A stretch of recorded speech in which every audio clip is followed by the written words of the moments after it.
What's up? It's Rowan here from Smart Education with a weekly HSC Economics stats update. In this episode, I'm unpacking data from the labour force from the ABS, which is going to look at for October unemployment, participation rate, youth unemployment and more. We're going to use it to evaluate the effectiveness of monetary policy. It's going to be fantastic for you in your essays and short answer responses. If this is your first time dialing in these episodes, I summarise the key headlines from around the domestic and global economy, giving you the key analysis you need to unlock a Band 6 in the HSC Economics course. Let's dive in and look at the data. Labour force in Australia for October. Unemployment, regardless if you look at trend or seasonally adjusted, has remained at 4.1%. Now note, if we consider trend for a moment, it was 4.1% in January. So we're almost at the end of this year, 2024. Unemployment trend terms have remained largely unchanged. It's moved around, but it's fairly sticky.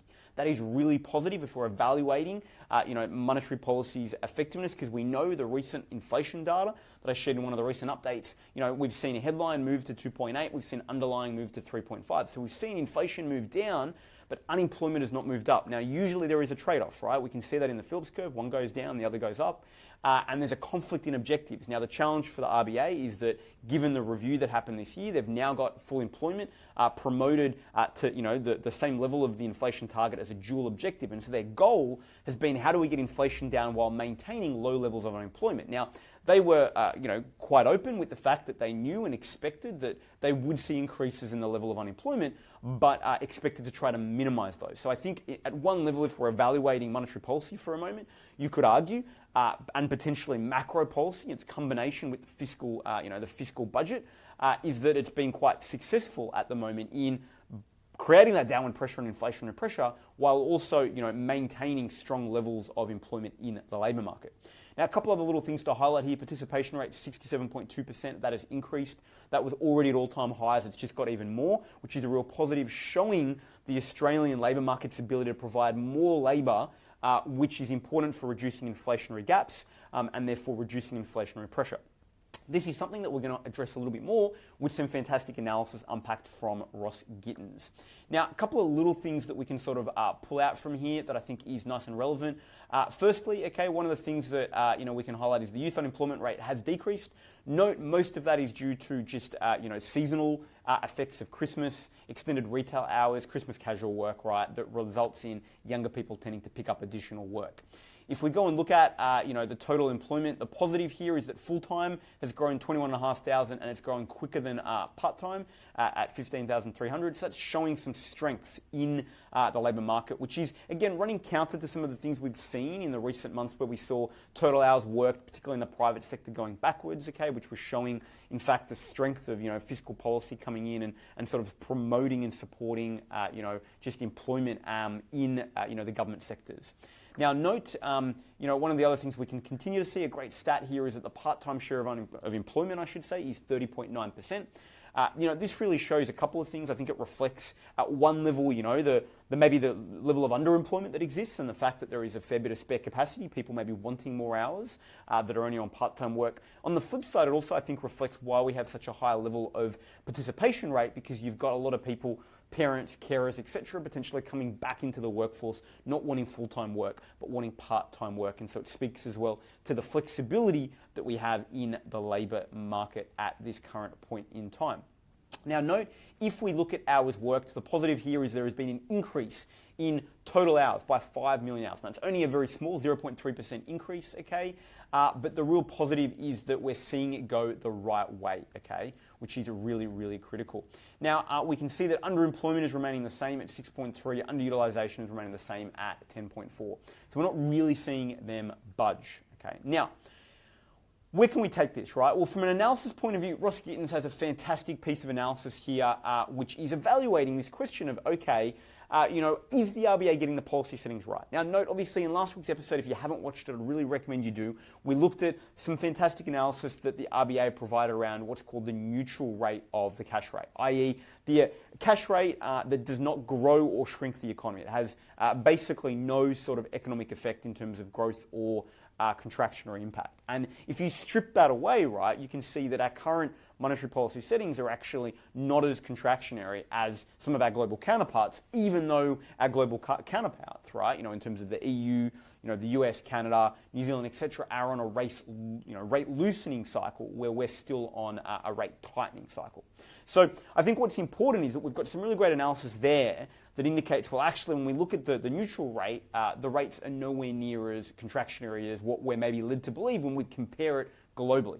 But Ross has asked a really great question, which is, okay, right, have the RBA read the economy right in terms of their ongoing concern of the source of inflation? Okay, and so one of the things that's caused him to consider, and I think it's something that you can certainly use to elevate your analysis in, your short answer, 5 markers, 6 mark, extended response short answers, and your essays, is some really great analysis done by the Brookings Institution, right? Now, this is a US-based think tank that produces commentary and analysis. They're fairly centrist, so at the end of the day, particularly in the US, you want to be very conscious of the political spectrum, left versus right. That will have very different analysis around the effectiveness or the impact of policy or the causes.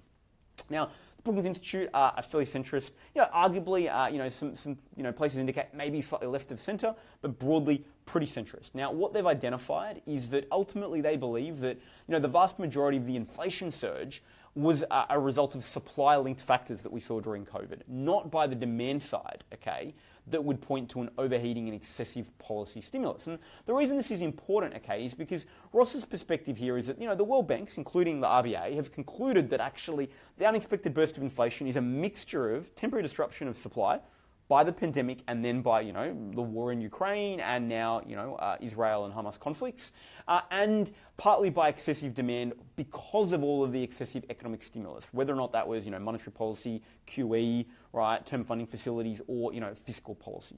Now, the Brookings Institute says, well, that's not true, okay, which is looking at new data, okay, and so they're arguing that demand-linked factors, notably indicators of the labour market overheating, played almost no role. And so as a result, they say, that the argument that policy stimulus was excessive is weak. So this is something that you can use to evaluate Australia's own policy response to COVID and some of maybe the criticisms that, monetary and fiscal policy was too excessive, and that is at part why we have the inflationary pressure we do have at this current point in time. Now note, as Ross highlights, this is a really important caveat. This all refers to the US economy and may not apply to ours. Now, he says may not, but I doubt it. Now, I will push back and add another layer of analysis here, because if we look at some of the RBA's own analysis on the effectiveness of their own policies during COVID, they've admitted, for example, that the term funding facility, which is something I've covered in more depth in a prior episode, they've admitted that that was designed to provide small businesses with loans during COVID to prevent them from collapsing. And in fact, it was not at very, very low interest rates, right? It was not in the end really increasing the rate of small business lending, right? In fact, banks used it and it went into the housing sector, i.e. it went into loans for homes, for property renovations and increased, purchase of properties, which in other words, the bank admitted has led to an overheating of our housing market. So I think, the thing to highlight here is a question of like, okay, yes, the Brookings Institute saying that it was largely supply side, not demand side, may be true, but we have some local data from the RBA that indicates this is not the complete picture. But nevertheless, Ross here has a really fantastic point, okay?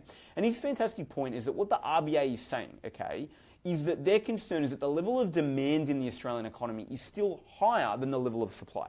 What this creates is an inflationary gap, okay, which drives inflationary pressure upwards. So the reason they're maintaining contractionary economic policy and high cash rate is because they need to still get demand down and let supply slowly catch up to a point whereby we're not going to see that inflationary gap.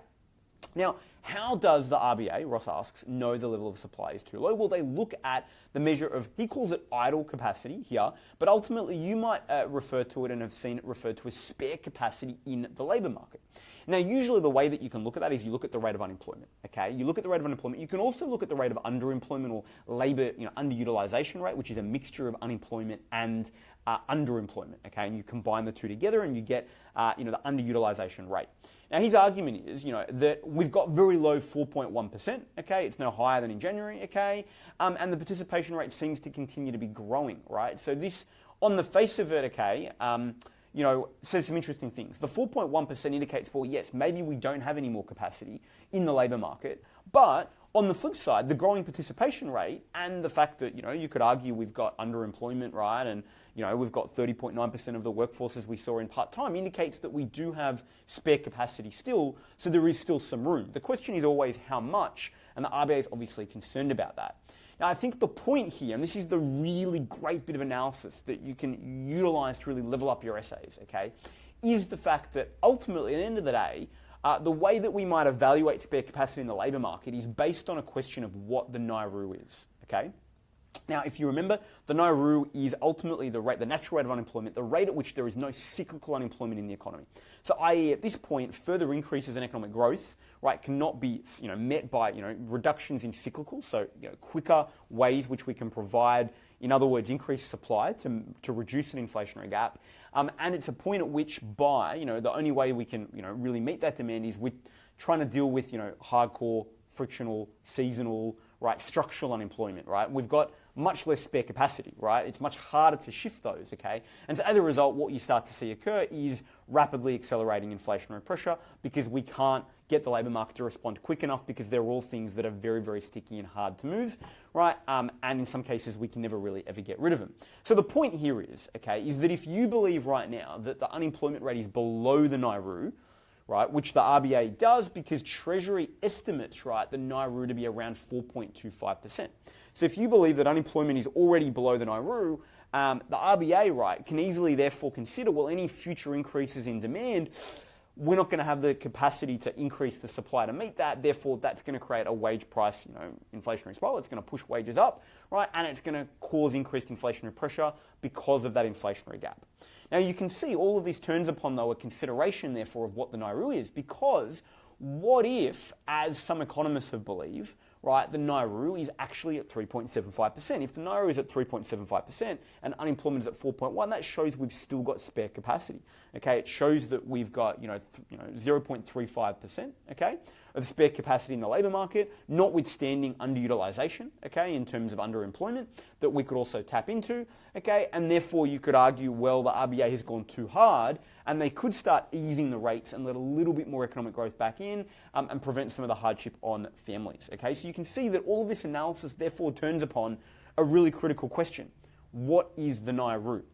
Now, ultimately, there is no consensus on this, okay? Treasury has a 4.25%, economists maybe argue it's lower at 3.75%, it's not really clear. Okay, but I think what this highlights, okay, is a point at which, okay, one, in your analysis, you can sort of acknowledge that there is some argument to indicate that maybe, most of the inflation is not being caused by, excessive stimulus from demand side. Certainly in, global US-based data indicates that.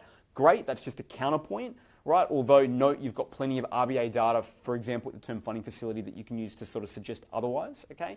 But then alongside this, in evaluating the rate setting, you can really highlight that a lot of this rate setting and its impact, really turns upon the consideration of what the NAIRU is. And so hopefully what this does is really show for you the role in which, the NAIRU is quite important from a policy setting point of view. Because when you learn about it in the economics course, it's an interesting concept, but its role in policy setting is not immediately clear. So, if you have any questions about this, drop it in the comments below. Otherwise, right, stay tuned for next week's episode because this is really only one half of the equation. As I said, the wage price index data has dropped as well. That also presents a very interesting picture when we pair that with the inflation data that's come out recently for the last quarter, okay, and what that says about real wages in Australia and therefore the impact on inflation. There's so much to unpack though, so that'll be in next week's episode. I will see you then. If you need any support for the Eco course, don't wait too long. We've got a fantastic team of tutors who can help. So feel free to just reply in the comments below or click the link and drop us an email and we can match you with an incredible economics tutor to help you ace your assessments for this term of economics. I will see you next week.